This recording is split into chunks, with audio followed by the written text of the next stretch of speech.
Welcome to Thrive at the Top and to episode 4 of our series, Before the Cockpit, Mental Health, Cadet Culture, and Aviation's Hidden Risks. I'm your host, Mabel Munyamani, the founder of Complete Wellbeing Global and the creator of the Safe Pillars Framework. And if this is your first time joining us, this series explores the mental health risks, performance pressures, and systematic gaps that exist long before the pilot ever steps into the cockpit. It's inspired by the quote we live and lead by at Complete Wellbeing Global from Archbishop Desmond Tutu, which says, there comes a point where we need to stop just pulling people out of the river. We need to go upstream and find out why they are falling in. We've spent the last few episodes upstream looking at cadet training, culture, punitive systems, and the dangerous misconceptions around mental health and pilot fitness. But today, we're zooming out because the burden doesn't just sit with training academies or medical examiners. The entire industry must shift from reactive compliance to proactive culture. That includes insurers, regulators, operators, leadership teams, even unions. Today's question is, what would it look like if the aviation industry was designed with mental health safety in mind from the ground up? Because here's the truth. We've built an aviation system where individuals carry the weight of risk. The pilot must disclose. The cadet must self-report. The captain must stay silent until things are bad enough to ground themselves. And when something goes wrong, we often respond by scrutinizing that individual. Why didn't they speak up? Why didn't they get some help sooner? Why did they lie on the medical form? But let's flip that. Why didn't the system make it safe to speak? Why didn't the structures support early intervention? Why was honesty treated like a liability? We cannot build a safe industry on silence, fear, and personal pressure. We must embed responsibility at the systematic level. Let's be specific. Regulators need to go beyond technical standards and issue stronger directives on psychological safety and fatigue risk management.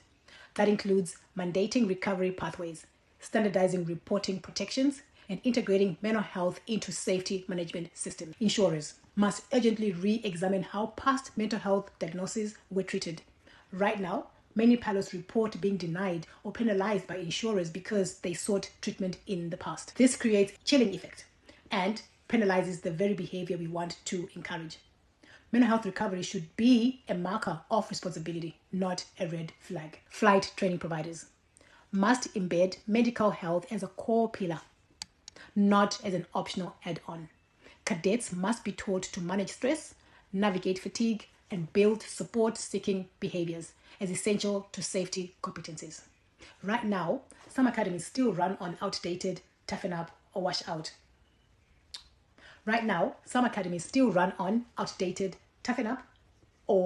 Models. That's not resilience, that's risk generation. Culture isn't just what is written in a policy manual, it's what people feel safe to do. And in aviation, culture is still driven by silence. Leaders don't share their own struggles. Pilots don't speak openly about fatigue or stress. Crew members fear being labeled unfit if they admit burnout. We must disrupt this because when we embed psychological safety into a culture, you improve performance, retention, safety, and morale. And that starts with how leaders lead. We often say at Complete Wellbeing Global, what leaders model, the team mirrors. If you want to shift culture, start at the top. So what does a systematic response look like? Here's what systematic level response to aviation mental health looks like in practice. Psychological safety integrated into training, onboarding, and operational reviews. Fatigue risk management treated as a core safety issue, not a scheduling problem. Regulatory language updated to reflect recovery, not just risk. Industry-wide destigmatization campaigns with leadership buy-in. Standardized return to fly pathways for mental health recovery. Shared responsibility between medical teams, line managers, safety officers, and leadership. And lastly, clear guidelines for insurers and legal teams on non-discriminatory mental health policies. This is not idealism. It's modern, risk-mitigated, human-first aviation. So let's bring this home.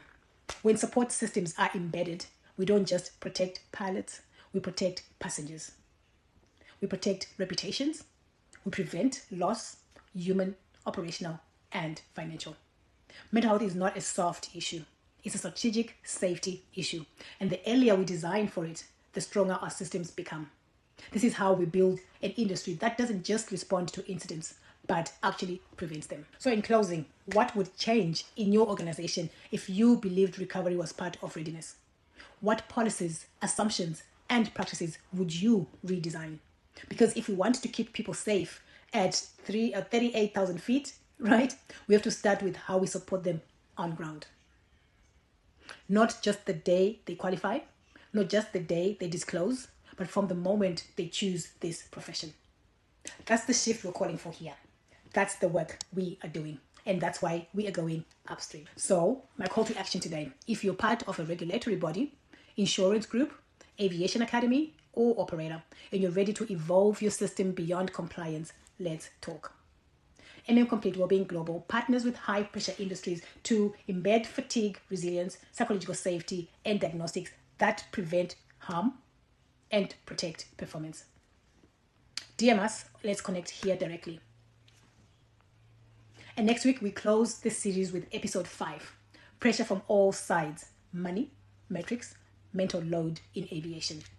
We explore financial, emotional, and performance pressures many cadets face and why human load must be factored into fitness safety. Until then, stay safe, stay human, and let's lead differently.